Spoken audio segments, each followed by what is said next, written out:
কি হয়েছে তুই ঝুড়ির মধ্যে বসে আছিস যে? ঝুড়িটা কি তোর? কি রে? আয় আয়, চল আয়, বিস্কুট দেবো আয়। আজ মাটি তাড়বে নি নাকি?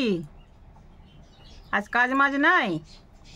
হ্যাঁ আরে না, দেখ দেখ কি হয়েছে, হালে হালে। আচ্ছা কাজ দেয়নি এখন, মাটি কাটা কাজ দেয়নি? হ্যাঁ আয়, মাটি কাটা কাজ দেয়নি, কাজ করবি? অন্য জায়গায় লাগিয়ে দেবো কাজে, কাজ করবি? আবার শোনাই আসনি? চলায় চলায়, এদিকে আয়, আয় আয় দেবো বিস্কুট দেবো, আয় চল আয়। কী হয়েছে? আয়, তোর কাছে কাজ নাই? কই তোর হেল্পারটা কই? হ্যাঁ তোর হেল্পার কই? আজ মাটি তাড়া কাজ নাই?